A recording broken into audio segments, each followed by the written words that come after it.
Many people turn to raw foods to get healthier, yet end up feeling weaker even faster without understanding why. The secret isn't in raw vegetables themselves, but in what you haven't had time to prepare inside your body over decades.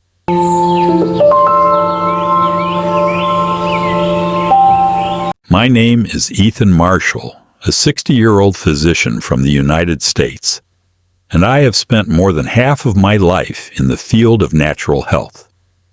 I want to begin today's video with a truth that may shock you.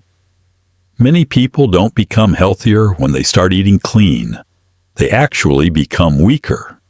They throw out their pots and pans and switch entirely to salads and fruit, believing they are doing the best possible thing for their bodies. But after just a few days or weeks, they begin to feel bloated, cold in the stomach, fatigued, and even confused because they don't understand what's happening. If you've ever felt this way, stay with me until the end, because you may not be wrong. You may have simply taken the steps in the wrong order. Before we go any further, if you care about natural health and want to truly understand your body instead of chasing trends, please subscribe to the channel, hit like, and share this video. Your support helps my team and me continue creating thoughtful, in-depth content for those who genuinely want healing. Now back to the main point. Over the years, I've met many people in their 50s, 60s, even 70s who come into consultation asking the same question. Why do I eat cleaner and more raw vegetables, yet feel more tired than before? What's important is that they're not eating wrong in the usual sense. They're simply doing what countless online sources encourage, changing too fast and too aggressively. The most common misconception today is that the more raw food you eat and the faster you switch, the better it is. But the human body, especially one that has lived through decades of modern eating, does not work that way. After many years of accumulation, the digestive system, especially the colon, has adapted to cooked, dense, mucus-forming foods. When you suddenly introduce large amounts of raw vegetables, the body has no time to adapt. The result is internal disruption that leaves you uncomfortable and depleted of energy, even though your original intention was to become healthier. What must be emphasized here is this: raw eating itself is not wrong. The mistake lies in treating it like an on-off switch rather than a journey. For middle-aged and older adults, the transition must respect the body's biological rhythm and its personal eating history. When you understand this, you stop blaming yourself, stop feeling confused, and begin to see raw eating as a guided process, not a test of willpower. Before closing this section, I'd like to ask you a question to reflect on, and please comment with your choice below. A. Have you tried raw eating and felt more tired? B. Are you curious but afraid to start because you worry your body can't handle it? The core of the issue does not lie in whether food is raw or cooked, but much deeper in the internal condition of the human body after decades of modern eating and living. Over time, the colon and connective tissues gradually accumulate mucus, waste residues, and metabolic byproducts that are not fully eliminated. These substances don't simply sit quietly in the intestines. They seep into tissues, affecting absorption, elimination, and the distribution of energy throughout the body. When the digestive system has spent many years processing large amounts of cooked, refined, mucus-forming foods, it adapts by becoming slower and heavier. In that context, suddenly introducing large quantities of raw vegetables and fruit, foods rich in enzymes and active fiber, creates a strong physiological response. Natural enzymes activate breakdown processes, loosen old mucus deposits on the intestinal walls, and stimulate intestinal movement. If elimination capacity cannot keep up with this rapid mobilization, gas from fermentation and temporary detox byproducts accumulate, leading to bloating, heaviness, and reduced energy.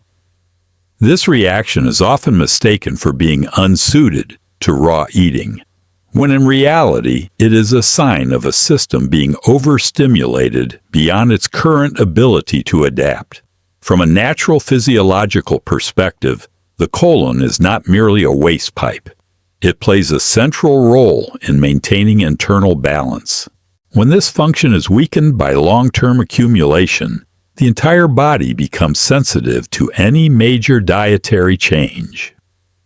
Detoxifying too quickly can create a state often described as temporary self-intoxication, in which toxins enter the bloodstream faster than the liver, kidneys, and intestines can process them. This explains why some people feel fatigued, lightheaded, or less resilient even while following what is considered a healthy diet.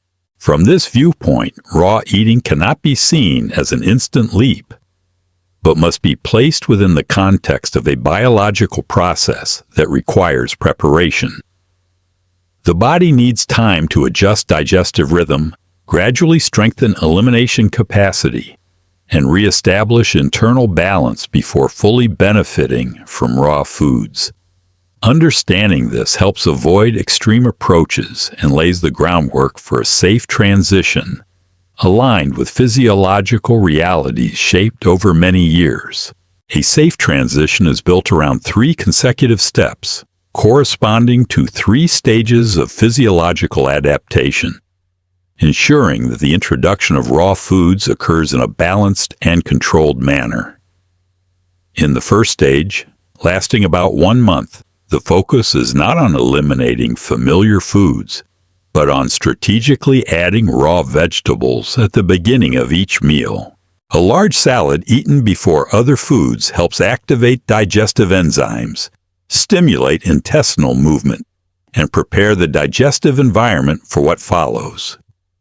The remainder of the meal is maintained to avoid shocking the digestive system, while mucus-forming foods are gradually reduced according to individual adaptability. This stage allows the body to become familiar with raw foods while still buffered by cooked foods, limiting excessive detox reactions. In the second stage, typically beginning in the second month, the transition becomes more pronounced by fully replacing lunch with fresh fruit or a large salad. This choice is not arbitrary. It aligns with natural biological rhythms when the body enters a stronger elimination phase during the day. A light, enzyme-rich meal at this time reduces digestive burden and allows more energy to be directed toward internal cleansing. Meanwhile, keeping breakfast and dinner in gradual transition prevents sudden imbalance. This phase often brings greater afternoon clarity and reduced post-meal drowsiness, reflecting improved energy processing. The third stage, beginning in the third month, focuses on transitioning dinner, which is especially important for nighttime recovery. This does not involve immediately eliminating cooked foods, but rather moving step by step from heavily cooked meals to lightly steamed foods, and then increasing the proportion of raw vegetables. The goal is to reduce the volume and heaviness of the final meal, allowing digestion to rest and tissue regeneration to proceed more efficiently during sleep. Completing all 3 stages is not about achieving absolute raw eating, but about building sufficient physiological capacity so the body can handle raw foods without excessive reaction. This gradual, controlled 3-step path allows adaptation according to individual limits and establishes long-term stability rather than short-lived change. Beyond the step-by-step transition, safe raw eating depends on foundational physiological and practical principles that help maintain stability throughout adaptation. First, it must be clearly understood that raw eating is not a quick-fix diet. but a process of cleansing and functional recalibration. The focus is not on the quantity of raw foods consumed, but on the digestive system's ability to receive, process, and eliminate metabolic byproducts. Adjustments should therefore follow a gradual principle, allowing physiological capacity to expand over time rather than forcing the body into overload. Another key principle is attention to food order within meals, as order directly affects enzyme activation and intestinal movement. When lighter, water-rich, enzyme-dense foods are eaten first, digestion operates more efficiently than when heavy or dense components are consumed immediately. Meal timing also plays a decisive role in how energy is allocated between digestion and other biological functions. Using raw or lighter foods during periods when the body prioritizes elimination helps reduce internal conflict and support stable energy levels. Within this process, fruit serves as a special supportive component, not simply for its nutrients, but for its biological properties. With high water content and easy breakdown, fruit helps dilute the digestive environment and supports the dissolution of residual buildup when used at the right time. However, this benefit is realized only when fruit is not arbitrarily combined with hard-to-digest foods, as improper combinations can increase digestive burden instead of reducing it. Another guiding principle is listening to the body's responses at each stage. Changes in energy, abdominal sensation, sleep quality, and daily rhythm provide essential signals for adjusting pace. Ignoring these signals and rigidly adhering to a fixed pattern often leads to counterproductive reactions that disrupt adaptation. Finally, it must be emphasized that the goal of raw eating is not an extreme or absolute dietary form, but the restoration of physiological flexibility and self-regulation. When these principles are applied consistently, the transition becomes a guided process rather than an unstable experiment, supporting long-term balance between digestion, energy, and recovery. The conclusion of this path does not frame raw eating as a fixed destination, but places it within the broader context of recovery and sustainable health. When approached correctly, raw eating becomes a tool that helps the body gradually return to natural balance, where energy is not excessively consumed by digestion, and the elimination system functions more effectively. The focus of the entire process is not strict adherence to a rigid dietary pattern, but gradual improvement in physiological experience. Feeling lighter, maintaining stable daily rhythms, and supporting smoother recovery over time. For middle-aged and older adults, the core value of this approach is not the promise of immediate change, but long-term sustainability without major disruption. Moving slowly and methodically reduces the risk of excessive reactions and allows internal systems to adjust harmoniously. In this context, patience is not only a psychological trait, but also a physiological necessity, as rebalancing processes require time. When pressure is reduced, elimination organs function more efficiently, supporting even and stable energy distribution. A safe transition path shows that the true benefits of raw eating cannot be separated from overall lifestyle context and personal biological history. Each body carries the imprint of years of eating, movement, and adaptation, so all change must respect current limits. This approach prevents raw eating from becoming a short-term experiment abandoned at the first discomfort. Instead, it opens a constructive process in which the body gradually relearns how to use raw foods as support rather than stress. When done correctly, the first sign of success is not the immediate disappearance of health issues, but steady improvement in energy levels and adaptability in daily life. These slow changes lay the foundation for deeper long-term benefits. Thus, the final message of the entire script is not to promote a specific dietary form, but to emphasize the importance of a suitable, controlled, and sustainable path.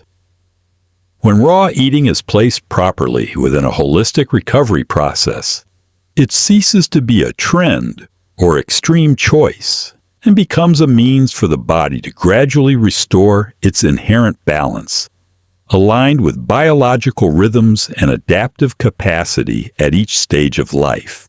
The journey towards safe raw eating is not about changing your menu in a few days, but about recalibrating the biological rhythm of a body shaped by years of habits and lifestyle. The core message throughout is that the problem does not lie in raw food itself, but in how and when it is introduced.